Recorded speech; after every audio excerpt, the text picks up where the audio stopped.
अपने पार्टी में जो स्ट्रक्चर है वो उसके भी खिलाफ है। तो मुझे लगता है कि राहुल गांधी के इस इंसिडेंट के बाद भी हमें सपोर्ट करना चाहिए, बल्कि इसकी प्रासंगिकता और बढ़ गई है। तो बाकी जो पार्टी के बाकी पदाधिकारी हैं उनको सोचना चाहिए कि एक देश का राष्ट्रीय नेता जो बोल रहा है हम उसका सम्मान भी करें, उसको ज़मीन पर भी उतारें। और मुझे राहुल गांधी की ईमानदारी को उतनी शक होता नहीं है। राहुल गांधी से पूछा जाना चाहिए कि जहाँ जनगणना आपने करवाया है, नीतीश कुमार जी ने करवाया, तो उसको चाहे सुप्रीम कोर्ट ने न जाने कितने बाधाएँ आई, बट उन्होंने रिलीज़ किया। तो कांग्रेस की जहाँ सरकार थी वहाँ जनगणना जहाँ हुई वहाँ रिलीज करना चाहिए था। असर दूर तक होगा और भाजपा उसको रिस्पॉन्ड आज ना कल उनको करना पड़ेगा। कुछ दिन पहले उन्होंने कहा आरक्षण कोई नहीं रोक सकता है, जातीय जनगणना हम करा कर रहेंगे। कल परसों उन्होंने कहा कि प्रधानमंत्री जी जातीय जनगणना कराने का आदेश आप देंगे या अगले प्रधानमंत्री को ऐसा करते हुए देखेंगे।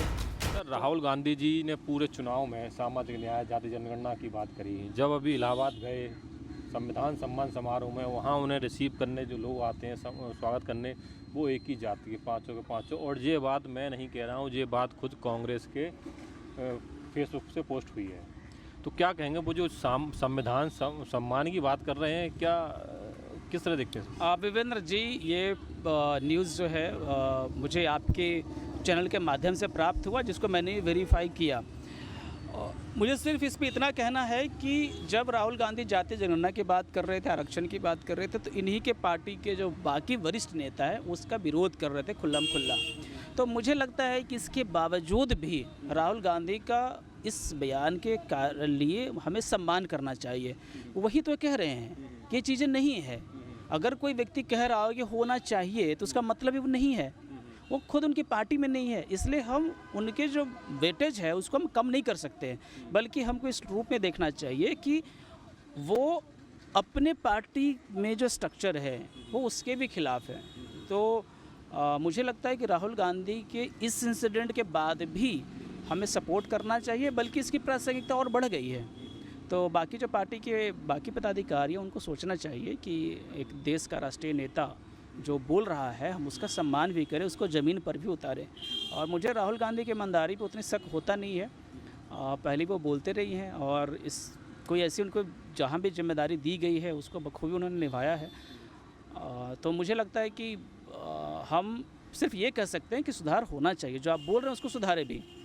तो क्या ये इस बात को उन्हें अपने संगठन में नहीं करना चाहिए? जो बात बोल रहे हैं वो अपने संगठनों में ही उन्हें करना चाहिए पहले तो। और जहाँ जिन राज्यों जैसे जाति उन्होंने बात की, जैसे बिहार में हुआ, वैसे वो जहाँ जिन राज्यों में सरकार वहाँ भी कर सकते हैं, वहाँ उन राज्यों संगठन में भी जगह दे सकते हैं पहले तो। अब बिल्कुल आपके जायज़ है। यहाँ आप यहाँ आपकी क्रिटिसिज्म बिल्कुल वैलिड है। कर्नाटक में हुआ था, सीतारमैया जी ने करवाया था, बट उसको रिलीज़ नहीं किया। तो राहुल गांधी से पूछा जाना चाहिए कि जहाँ जनगणना आपने करवाया है, नीतीश कुमार जी ने करवाया, तो उसको चाहे सुप्रीम कोर्ट ने न जाने कितने बाधाएँ आई, बट उन्होंने रिलीज़ किया। तो कांग्रेस की जहाँ सरकार थी वहाँ जनगणना जहाँ हुई वहाँ रिलीज़ करना चाहिए था। कांग्रेस राजस्थान में भी उनकी सरकार थी, वहाँ उन्होंने क्यों नहीं कराया? तो ये एक मुझे लगता है कि फिर भी मैं कहना चाहूँगा कि अगर राष्ट्रीय नेता अगर इस बात को बोल रहा है तो उसका एक वेटेज इसलिए है कि आप सवाल ही क्यों कर रहे हैं? आप सवाल इसलिए कर रहे हैं ना कि उन्होंने कहा था।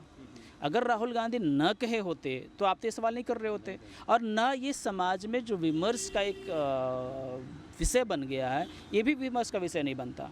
तो आप थोड़ा सा ध्यान दीजिए कि कई बार जब हम सोशल साइंसेज से पढ़ते हैं, कई बार तो वो नेता हैं तब आप उनसे बात करें, कई बार विचारक होते हैं जिनके कहने से कोई आदमी वोट तक नहीं देता है, ठीक है, लेकिन फिर भी उनकी बातों का असर बहुत दूर तक होता है।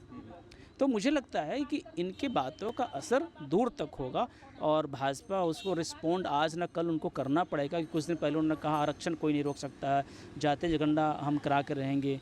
कल परसों उन्होंने कहा कि प्रधानमंत्री जी जातीय जनगणना कराने का आदेश आप देंगे या अगले प्रधानमंत्री को ऐसा करते हुए देखेंगे। तो ये चीज़ें हैं। दूसरी बात क्या है कि मुझे लगता है राहुल गांधी जी इसलिए भी इस विषय में ज़्यादा बोल रहे हैं कि नरेंद्र मोदी जी खुद ही करवाना चाह रहे हैं। इस वीडियो को देखने वाले दर्शकों से मेरा निवेदन है कि इसको सहेज करके रख लें। नरेंद्र मोदी जी इसलिए भी करवाएंगे कि उन्होंने जो रोहिणी कमीशन बनाया, रोहिणी है ना, रोहिणी कमीशन को आप लागू कैसे करेंगे जब तक आपके पास डेटा नहीं होगा? तो इसको लागू करने रोहिणी कमीशन बना दिए हैं। तो मुझे लगता है कि मोदी जी खुद ही ऐसा चाहेंगे। और कॉन्स्टिट्यूशन क्लब में आप ही प्रोग्राम के ऑर्गेनाइज़र भी थे, ऑर्गेनाइज़र में से एक थे, वहाँ भी बात उठी थी कि अगर आप कांग्रेस को ब्लेम करते हैं कि इतने दिनों तक आप मंडल कमीशन को दबा कर क्यों रखे, तो कुछ लोगों ने तो कह दिया कि आप भी तो रोहिणी कमीशन को दबा के रखे हुए हैं। ये सवाल तो फ्यूचर में उनसे ही पूछा जाएगा। तो ये बात है, और मुझे लगता है कि सबको न्याय मिले, डिस्ट्रीब्यूटिव जस्टिस हुए तो बहुत अच्छी बात है, चाहे कोई भी पार्टी इस बात को उठाए। राहुल, मैं कांग्रेस में नहीं हूँ, लेकिन अगर कोई अच्छी बात कर रहा है तो मैं उसकी तारीफ़ क्यों ना करूँ। तो आपने सुना सर ने कहा कि मोदी जी को कराना पड़ेगा, मोदी खुद ही कर देंगे। राहुल गांधी जो कह रहे हैं, राहुल गांधी करवा ही लें, क्योंकि जब रोहिणी कमीशन की जो रिपोर्ट लागू होगी वो किस बेस पे आधार होगी, क्योंकि जब आंकड़े नहीं होंगे, डाटा नहीं होगा, तो किस डाटे के साथ वो रिपोर्ट करेंगे। और राहुल गांधी जो बात कह रहे हैं वो बड़े एक राष्ट्रीय नेता बात कह रहा है, तो लेकिन वो अपने पार्टी के नेताओं के खिलाफ जाकर इस बात को बोल रहे हैं, ये बहुत बड़ी बात है। और राहुल गांधी सर ने कहा कि राहुल गांधी की ईमानदारी पर शक नहीं है। अब आप लोग क्या सोचते हैं इस वीडियो के लिए? आपने हमें कमेंट बॉक्स में जरूर बताइएगा। धन्यवाद।